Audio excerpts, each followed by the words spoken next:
Next है इसमें राजनीतिक संस्कृति के कुछ अन्य तत्व। फर्स्ट इसमें आ जाएगा राजनीतिक मूल्य।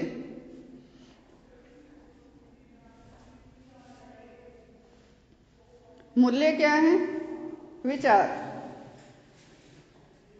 जब हम जीवन मूल्यों की बात करते हैं तो जीवन जीने की शैली, कि हम किस तरह से एक जीवन को सही जीवन कहते हैं और जीवन में क्या क्या नियम हैं जिन्हें हम अपनाना चाहते हैं, उसके बिना हम ये मानते हैं कि हमारा जो जीवन है वो जीने लायक नहीं है। तो राजनीतिक व्यवस्था में भी कुछ राजनीतिक मूल्य जो लोगों के होती हैं कि राजनीतिक व्यवस्था के प्रति लोगों के विचार क्या हैं। अब यहाँ भी बात वही आ जाएगी, यहाँ विचार किसी एक व्यक्ति या व्यक्ति समूह का नहीं बल्कि लगभग समस्त के जो विचार हैं वो राजनीतिक मूल्य हैं। कि जैसे लोकतंत्र के लिए सभी, लोकतंत्र में या लोकतंत्र के लिए लगभग सभी का ये मानना है कि वयस्क मताधिकार होना चाहिए। लोकतंत्र तभी सफल है जब एक निश्चित आयु के बाद सबको समान रूप से वोट देने का अधिकार हो, धर्म, जाति, वंश, किसी भी आधार पर कोई भेदभाव ना हो।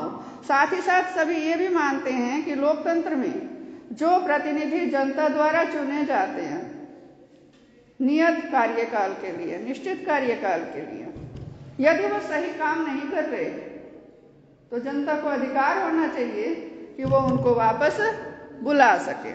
इसी तरह से ही सभी ये भी मानते हैं कि लोकतंत्र में जो अंतिम शक्ति है वो जनता में निहित होनी चाहिए और संविधान सर्वोपरि होना चाहिए। किसी व्यक्ति की इच्छाओं का शासन नहीं होना चाहिए बल्कि कानून का शासन होना चाहिए। कानून के समक्ष सभी समान होने चाहिए। ये क्या है? ये सामूहिक विचार है। किसी भी राजनीतिक प्रणाली में जहाँ प्रजातंत्रीय शासन प्रणाली है तो लोगों की ये सोच, ये विचार होते हैं।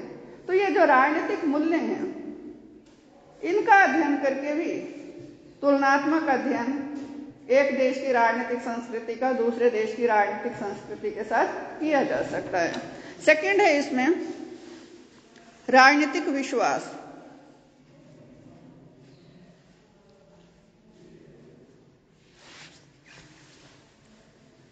अब हैं तो ये भी लोगों के ही विचार, लेकिन राजनीतिक मूल्य और राजनीतिक विश्वास में थोड़ा सा अंतर है।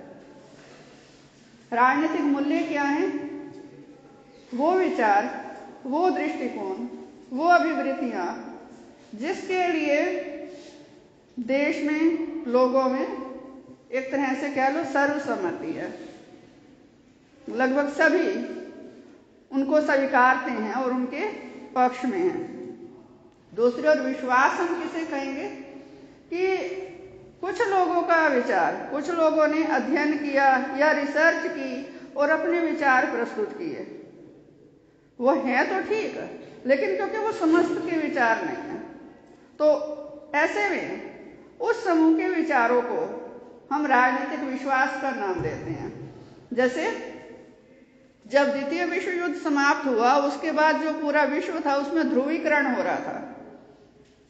शक्ति के दो ध्रुव उभर कर आए, यूएसए और यूएसएसआर।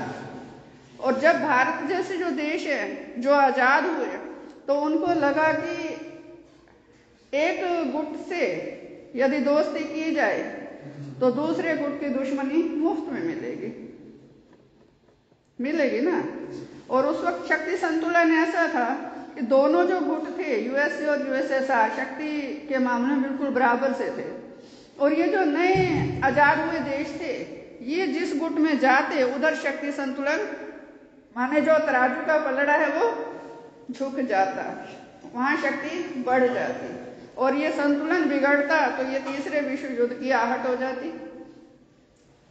तो ऐसे में जो नए ये आजाद हुए देश थे जिसमें भारत की अहम भूमिका रही है, उन्होंने गुट निरपेक्षता का सिद्धांत अपनाया। दो गुट थे, निरपेक्षता, निरपेक्षता माने तटस्थ रहना। दोनों में से किसी में शामिल नहीं होना, दोनों का विरोध भी नहीं करना, दोनों का समर्थन भी नहीं करना, दोनों से तटस्थ हो जाना। और उससे फायदा क्या हुआ?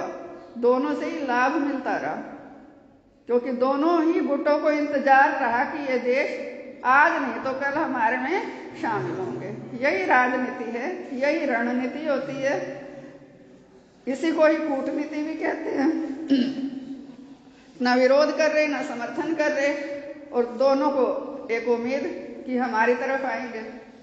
तो गुट निरपेक्षता की जो नीति थी वो भारत ने अपनाई, और भी अनेक देशों ने अपनाई, वो किसी भी गुट में शामिल नहीं हुए। तो ऐसे में आज कुछ विचारक ये कहते हैं, चाहे रिसर्च के आधार पर या फिर उन्होंने जो भी स्टडी और की है या जो ज़्यादा इस क्षेत्र में चिंतन मनन करते हैं, उनका विचारकों का समूह है कि गुट निरपेक्ष की नीति भारत के लिए अच्छी नहीं है। ये उन कुछ विश्लेषकों का विचार है। तो ये गलत भी नहीं है, लेकिन ये सर्वसम्मति इस पर नहीं है। तो ये क्या है? राजनीतिक विश्वास। नेक्स्ट इसमें आ जाएगा भावनात्मक दृष्टिकोण।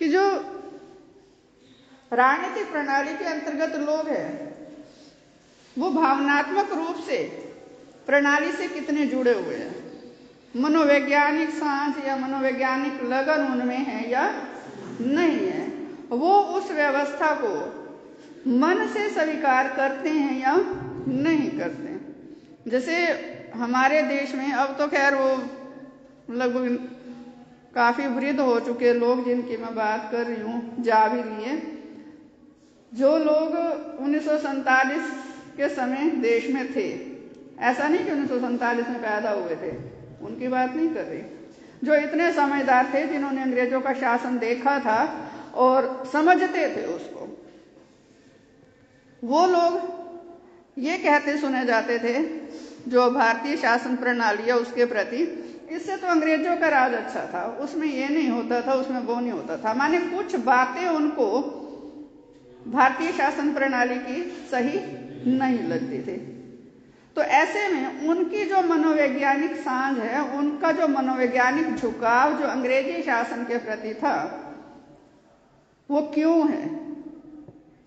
इसको कोई रिसर्चर अध्ययन के माध्यम से, रिसर्च के माध्यम से जान सकता है कि वो जो उनका झुकाव था वो क्यों था। वो कारण जब निकल कर आएंगे तो पता उससे क्या लगेगा कि इस राजनीतिक प्रणाली में उनको जो कमियां दिखाई दे रही हैं वो वास्तव में हैं या नहीं है, उनकी उस मनोवैज्ञानिक सांझ का कारण क्या है। और इसी तरह से जो लोग देशी रियासतों में रहते थे वो उनको भी ये प्रजातंत्रीय शासन प्रणाली शुरू में ज्यादा रास नहीं आई, क्योंकि उनको वही ज्यादा उत्तम लगती थी। तो मनोवैज्ञानिक सांझ लोगों की कैसी है, भावनात्मक रूप से वो उस राजनीतिक प्रणाली से जुड़े हुए हैं या नहीं हैं, ये राजनीतिक संस्कृति को जानने के लिए, किसी भी देश की राजनीतिक संस्कृति का जब हम अवलोकन या निरीक्षण करना चाहते हैं, विश्लेषण करना चाहते हैं, तो भावनात्मक दृष्टिकोण को जानना भी अनिवार्य हो जाता है। क्लियर है यहाँ तक?